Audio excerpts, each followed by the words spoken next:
Good morning, good afternoon, good evening. Welcome to Yacach. Come, let us reason together with your host, Pastor Chris. Today I have my own brother, Bishop David Foh Amoaning, coming all the way from Liberty House Church in Luton. And I have him here, and I couldn't wait to just interview him. Now, Bishop, welcome. Thank you. I know I just took you by surprise. Yeah. I want to start from the beginning. I've known you for more than 40 years. When did you receive the call? And how were you able to identify that this was the call of God? Knowing, well, let me make a disclaimer. I know he's a second generation preacher. His father was a Methodist pastor. And so he was born into the ministry, unlike some of us who were who were tag-alongs. But especially being a pastor's kid, when you receive the call, is something that sounds familiar, but also very far away. So, how did you receive the call, and when did you know that God was going to use you? Thank you for getting me on here. Look, it's the call of God came in different stages in my life.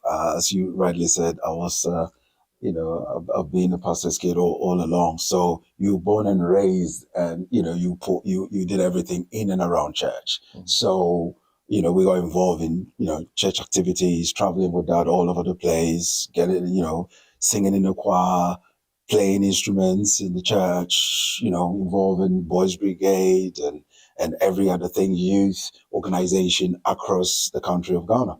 And so those sort of activities all started throwing light on the fact that, anything to do with ministry is where I'm going to land. So, obviously finishing my formal education and getting into tertiary education, things started becoming a bit more clear, and also moving over to the UK and serving in ministries where you knew that, okay, you could be doing something along that line, all became clear. So it all stemmed from me serving in the church and spending almost all my time in church. And eventually, the call of God came. But I'd known, or even in our teenage years, my late teen, as you know, doesn't matter what we did over the weekends. Come Sunday, I will be the first person to be in church, preparing the choir, conducting the choir, and all that. So doing things in the church, in the church, even when we were not so committed to the Lord per se. And I always had at the back of my mind that there was a calling on my life. I didn't know what area specifically. So in serving the Lord, serving men of God, serving churches, God opened the doors. And our spiritual father, Reverend Bishop Akotobanfo, called me to do some teachings on praise and worship, because I was a music director then, way back in 1994. And he asked me to do a teaching on it. And when I did it, it was so impactful. He began to encourage me to do more teachings and preaching. And then gradually I was engrafted into his junior minister school of ministry, and things took off from there. But my personal call came right after we finished our A levels, going into university. Around that time, that's when I knew that there was a call of God on my life to do ministry. Okay, so for a disclaimer, for those of you who don't know, we're in the same school, same secondary school. I slept on the lower bunk, he slept on the top bunk. We are roommates for God knows how many years. So he's a brother from another mother. We share the same food box. So we share we ate from the box. and no, we are not going to go there. We are not going to go there. Don't worry about that. We're going to stay professional. Okay. So what are some of the challenges in ministry? I mean, that you think your upbringing has helped you to overcome or navigate? Because I'm sure you'd have seen how that dealt with some of the difficulties. Yeah. Being a missionary, in quotes, there were places he went that were not so received, the places that were challenging and everything. I know he being an army man, he had this his own way of getting around things. But what are some of the things that you saw him do that equipped you for the challenges you've had in your ministry? Yes, I mean, to be frank, that's a very, very important question, because I think when you haven't been into ministry before, you will look at things from finding things easy and it's a walk in the park. But for me, one of the advantages I got was observing that going to different mission fields, as you said, where you go into different regions in Ghana and so on, dealing with different types of people, and especially serving in the army as well, where they do their things very, very differently. It gave me an insight into, how ministry, is seen from the vicar's point of view. And one of the biggest things was, especially when you were, a disciplined, person, and you like things to be done in a particular way, and you carry the vision of God on you. And then when you're dealing with certain congregants or even leaders and things, where they come at you with that rigidness, the conservativeness, where they don't want to change anything. This is how we've done it.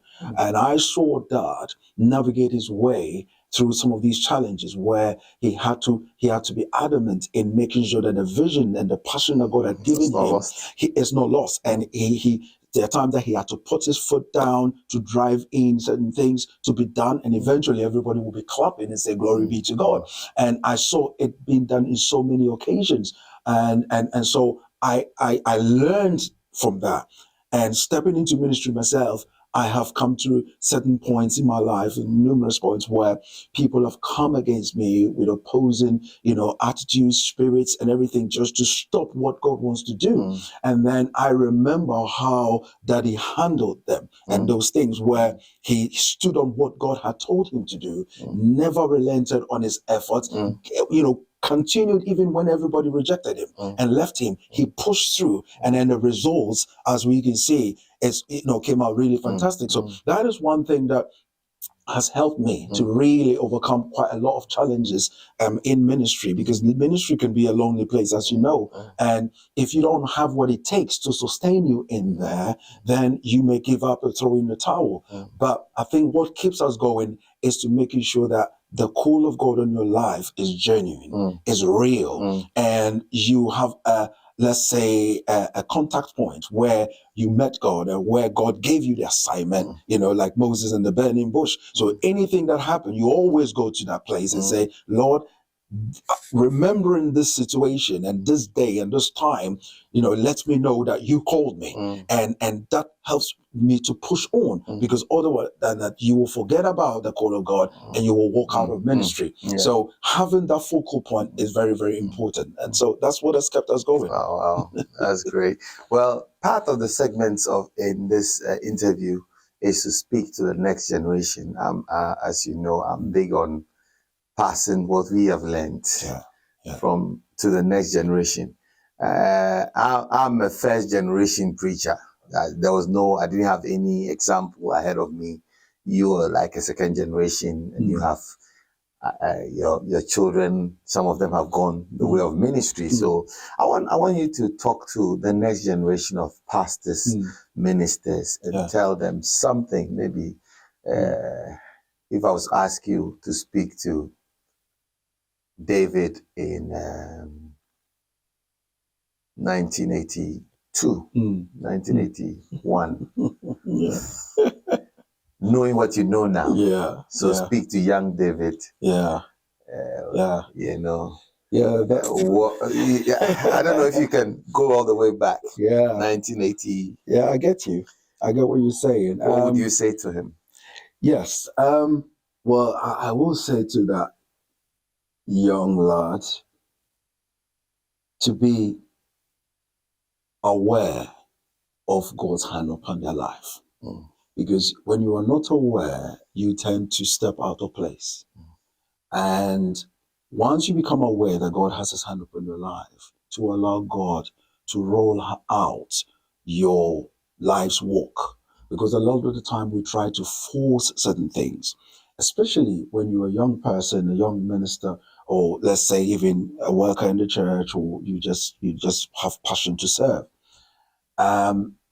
if we're not careful, you overstep your mark. Mm. But if you know what God has placed on your life and you know that God is taking you somewhere, allow God to make you. Mm. Jesus said to Peter, follow me and I will make you. Right. You know, so a lot of the time we miss it and we try to make it ourselves, whilst we need to allow God to make us. Right. There's a process that we need to go through. You know, doesn't matter where you are in your work for the Lord. There is a process. You can't overstep that mark, Right. and you can't really stay behind God's timing. Always stay apart with God. You know, if you go before God, you wouldn't know what He's telling you what you should be doing. If you stay behind Him, then He's going to leave you, and you're going to be found wanting. So always stay in God's timing.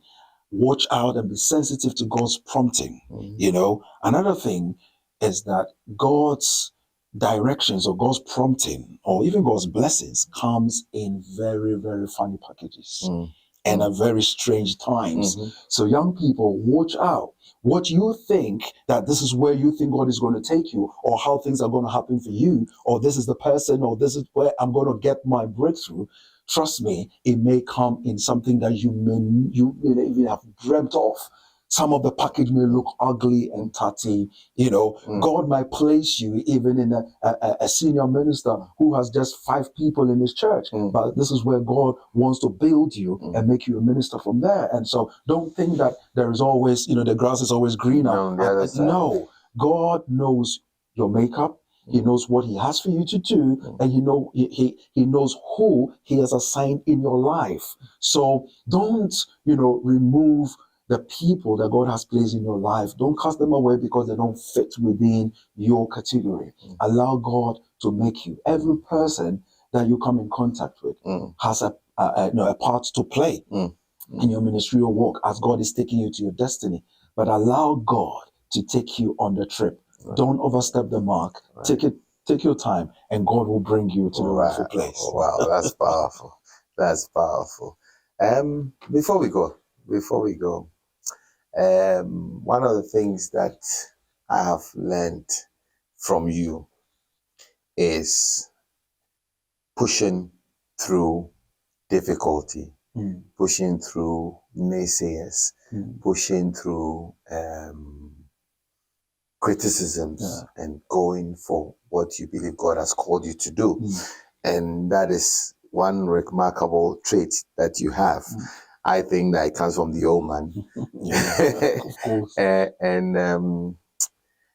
want to ask, what are some of the highs and what are some of the lows? Not going into details, but the question is more as to what was your thinking when you were in a high place. Sometimes when you are going through a high, you've achieved something, you begin to clap for yourself and lose God. Yeah. And sometimes when you're going through lows, you begin to blame everybody else and miss God. That's true. So I'm trying to find where your mindset is during the highs and during the lows. Wow. Well, yeah, that's a deep question, and it's tricky to really answer it without going even much into detail. But I think, of course, like you rightly said, walking through ministry, we've had our high times and we've had our low times, and not so, in the middle times, you've been there. And like you said, there is always a different mindset for any stage, in life, as ministry or life. When things are going up and up and up every day, and there are days that you wake up and it's like you pinch yourself to say, am I in this? Is it really happening to me? And you begin to understand that, it is God that is doing His work in your life. But the danger is slipping up, on your dependence on God. And thinking that you've achieved all that you've achieved through maybe your lengthy prayer, your lengthy fasting time, your, wonderful, messages or your impartation or something. you feel that it is you that has achieved these things. And with time, if care is not taken, your eyes will be taken off God, yeah. of the one who supplies you the power, and think that this has been done over my might.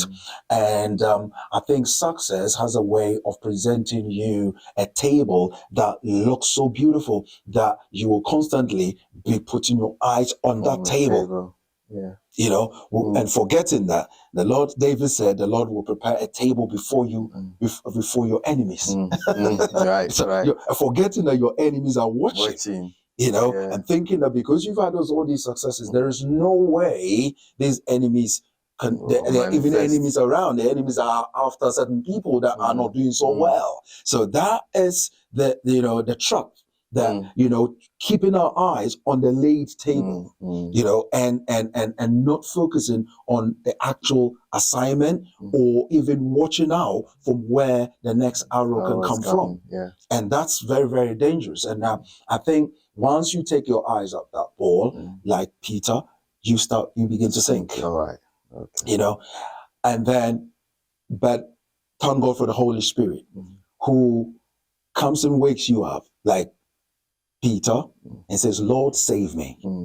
So when you realize that you are sinking, and like you were saying, not blaming everybody else and whatever, but you begin to realize, okay, you took your eyes off the Lord. and so you started sinking. You cry out to the Lord to save you. You have to give an arm to God to pull you up. A lot of the time when one goes through the low times, if you're not careful, your thinking will be, what can I do to rescue things right now? It's as if you're trying to defend God. That if you don't get it right, God will be shamed. No. In fact, God allows some of these things to happen so that you become more dependent on Him. And then you can cry out to Him so that whoever comes after or whoever you impact will always be pointed and connected to the Lord.